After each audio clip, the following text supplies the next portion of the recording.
Right, as you can see, we've taken out all the floor. The box that was here where I'm standing, the box that was there, all gone. And we've taken out the floor that was underneath the floor where they stored all the long bits of whatever it was that they were using.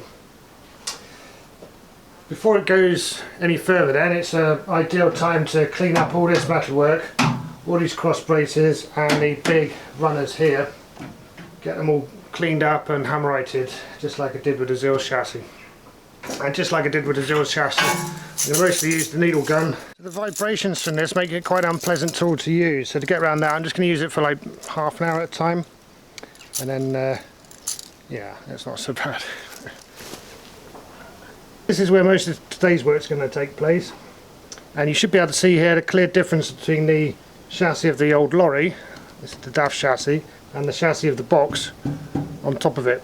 So this will be scrapped, this we're going to keep and put on the Zil. These rods here, these tie rods, are what holds the box onto the chassis, and I'm hoping to use these ones again when it goes onto the Zil. You can see there these plates, and again we should be able to use these as it slides onto the Zil to fix it into place. Lots of this coating, this paint on top, has failed, so I'm going to go over the whole thing with that needle gun, and anything loose will just come off and it'll take off any bits of rust, clean it all up quite nicely. It's just going to take a while.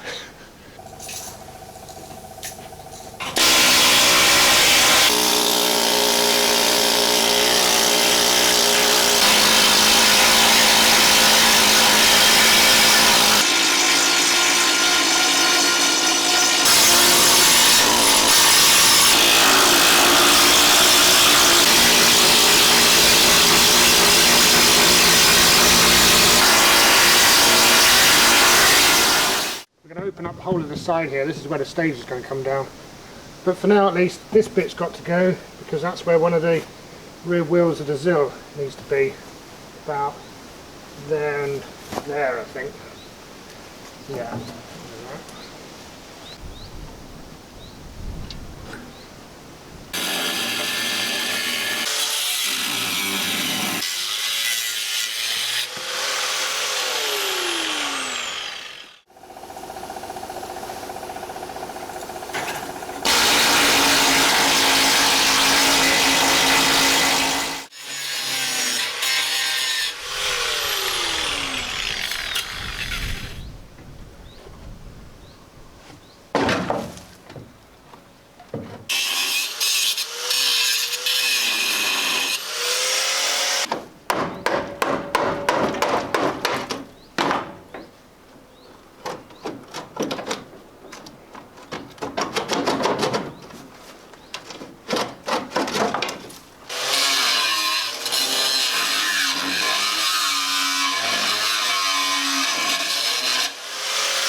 I'm going to try and do now is pull the box back a couple of inches at least from the chassis.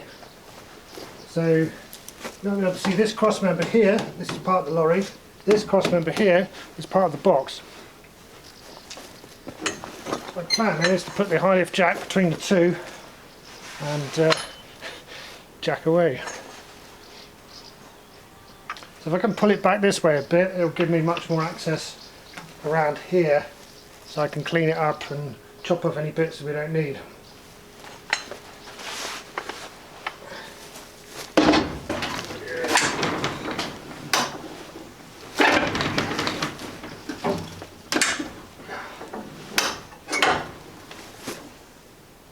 Wait a bit.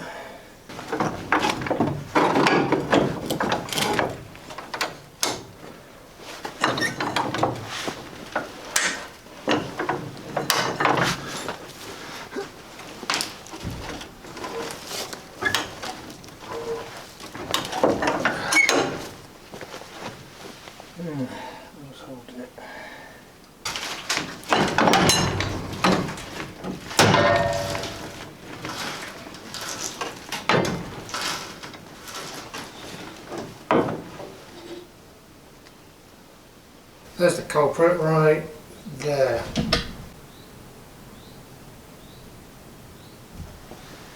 So you can see there that that plate that comes down from the box is jammed against that bolt and it's not going to come back this way. So I've taken the tension off and I'm going to get the angle grinder, lock that off. We should be able to pull it back this way. Just about that much more, I think.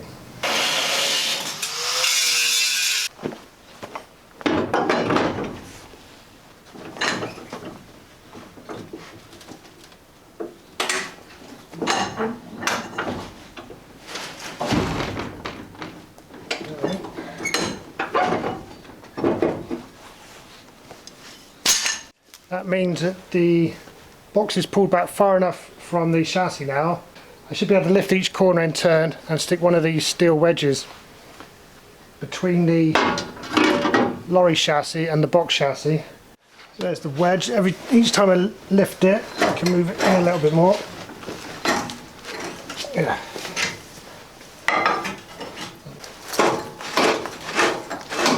That's it. And now I've got a nice big space to get under with a needle gun, and when I have cleaned it all up I can do the same procedure for painting it.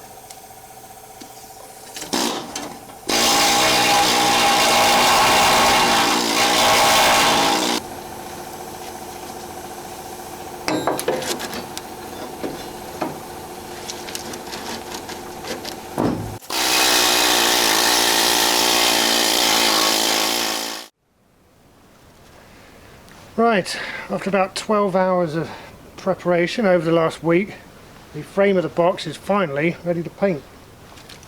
I use hammerite again. I thinned it down with some pure Xylene. And before I start painting, I'll put this box in line.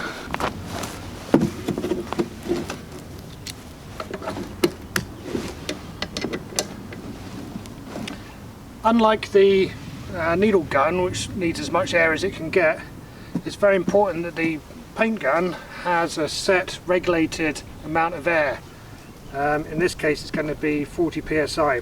So this is the regulator, and this yellow box has got 3 filters in, and it actually turns compressor air into breathing quality air, and this is what I used to use to supply my spacesuit, for want of a better word, when I was doing shot blasting years ago. So this thing filters out particulates, water vapour and oil mist. 3 things you don't really want to breathe in. But it also means that the air that comes out of here is perfect for spray guns. And I've got a nice fresh mask that is rated for solvent paints. And yes, I'm fully aware that it would work a lot better if I didn't have a beard, but you know, I'm keeping the beard, so that's that. It's better than nothing. Solvent paints aren't that horrible anyway. If I was painting 2-pack paint, for instance, I've got a full face mask that's air fed that I would wear. But frankly, I'm hot enough today as it is.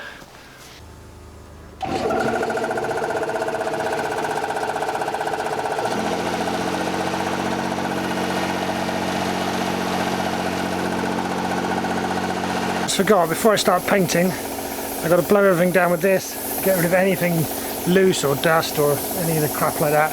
because as soon as I start painting, obviously all that's going to billow all over the place.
So we scrubbed and cleaned this end of the box, and I'm going to spray it with some single pack X primer.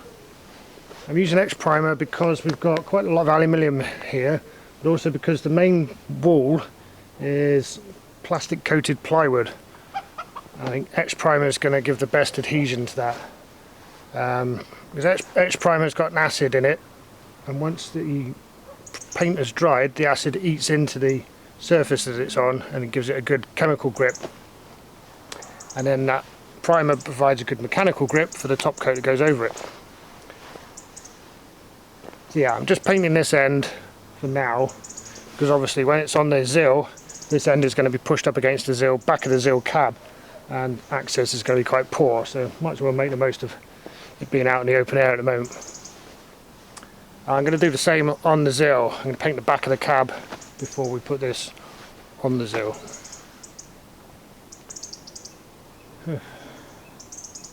Oh, better get on with it.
stark contrast to some of the bits that cab, like up here, you can see here on the door. The back of the cab is actually in quite good condition. So all of this panel's fine except for just a tiny bit of rust bubbling through down here. So I'm going to wire brush that and then put some of this stuff on, which is basically dilute phosphoric acid, and that'll neutralise the rust there and turn it from iron 3 oxide, this red stuff, into iron 1 oxide, sort of harmless black oxide.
Oh.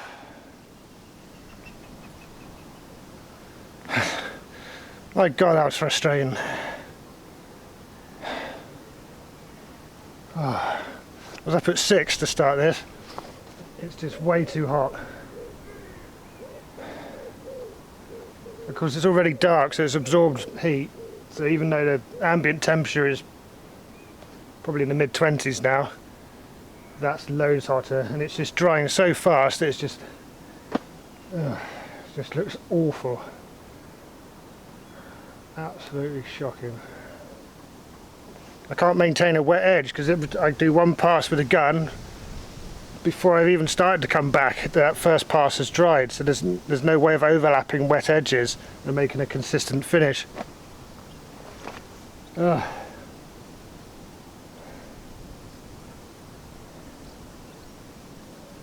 Oh. And then the paint dried in the gun, so it stopped even doing what it was doing. Very nearly got launched across the garden. Oh. Oh, I can't believe I got up at 6 just for that. Bollocks to it. Right, it's going to have more coats. I'm not going to let it go out looking like that. That's awful. But I'll have to wait until it's on the Zill now, I think. Yeah, I tried.